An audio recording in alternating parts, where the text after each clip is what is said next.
Suzlon energy ये share बाजार में पिछले कुछ महीनों से धमाल मचाए हुए है।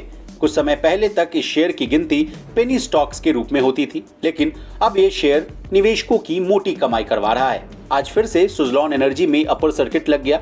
आज सुज़लॉन का शेयर 5% चढ़कर 24.65 रुपए पर ट्रेड कर रहा है।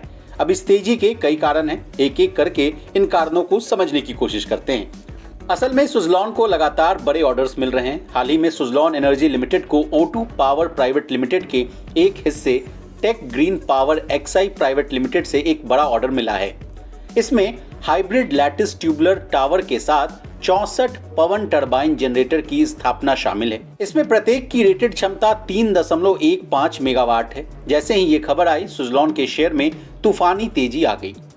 और तो और हाल ही में QIP के जरिए सुज़लॉन एनर्जी ने 2000 करोड़ रुपए जुटाए थे।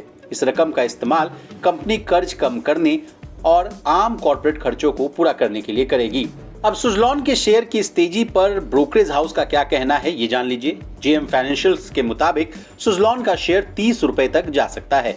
वहीं प्रभुदास लीलाधर के टेक्निकल रिसर्च वैशाली पारेख के मुताबिक 25 रुपए के स्तर को शेयर के लिए एक बड़ी बाधा है। 21 रुपए के स्तर पर कई बार शेयर में मुनाफा वसूली देखी गई है। 25 रुपए के स्तर को तोड़ता है तो शेयर 29 रुपए के स्तर को छू सकता है। ये तो रही शेयर की तकनीकी बात। अगर शेयर के फंडामेंटल्स की बात करें तो कंपनी का कारोबार दुरुस्त है। कंपनी विंड एनर्जी के कारोबार में है, जिसकी फ्यूचर में काफी डिमांड है। यही वजह है कि कुछ ही महीनों में कंपनी की ऑर्डर बुक दुगनी हो गई है। कंपनी ग्रोथ का फायदा उठाने के लिए पूरी तरह से तैयार है। पूरे भारत में इंस्टॉल्ड विंड कैपेसिटी का 33% सुज़लॉन का है। 20 गीगावाट की कंपनी की विंड पावर ऑपरेशनल कैपेसिटी है, जो कि दूसरे कंपनियों के मुकाबले काफी ज्यादा है। हाल ही में QIP के जरिए कंपनी ने 2000 करोड़ रुपए जुटाए हैं। इस रकम का इस्तेमाल कंपनी अपने कर्ज को कम करने और आम कॉर्पोरेट खर्चों को पूरा करने के लिए करेगी। साल 2023 कंपनी के लिए अच्छा साबित हो रहा है, लेकिन कंपनी ने लंबा बुरा दौर भी देखा है। कंपनी की शुरुआत 1995 में हो गई थी। कंपनी ने साल 2005 से दुनिया भर में अपना बिजनेस तेजी से बढ़ाने की कोशिश की और 5 साल में company top 6 global onshore turbine makers में से एक बन गई। अपनी इसी जर्नी के दौरान कंपनी ने जर्मनी के रीपावर और बेल्जियम के gearbox maker Hansen transmission जैसी कंपनियों को खरीदा। कारोबारी साल 2009 तक सुज़लॉन का रेवेन्यू 26,000 करोड़ से ज्यादा हो गया।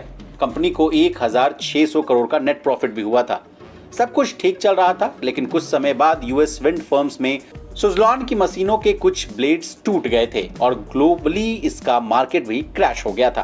कंपनी ने फिर एक रेट्रोफिटिंग प्रोग्राम की कोशिश की थी, लेकिन इस घटना की व्यापक रूप से पश्चिमी मीडिया और भारत में रिपोर्ट की गई। इस वजह से कंपनी का मार्केट कैपिटलाइजेशन 2010 में 68,000 करोड़ रुपए से घटकर मात्र 8,000 करोड़ रुपए हो गया। इसके बाद सुज़लॉन को बिजनेस में काफी नुकसान हुआ और कंपनी को कर्ज चुकाने में असमर्थता के कारण 5 बार डेट को रिस्ट्रक्चर करना पड़ा था। कंपनी की स्थिति खराब हो गई थी। फिर सन फार्मा के प्रमोटर दिलीप सांघवी सुज़लॉन के लिए मसीहा बनकर आए। साल 2015 में दिलीप सांघवी ने 1800 करोड़ रुपए लगाकर 23% हिस्सेदारी को खरीद लिया। इसके बाद सुज़लॉन ने लोकल मार्केट पर फोकस और लागत कम करने पर जोर दिया। अब कंपनी का कारोबार फिर से पटरी पर लौट आया है। अब जाते जाते सुज़लॉन का शेयर परफॉर्मेंस कैसा है, ये जान लीजिए।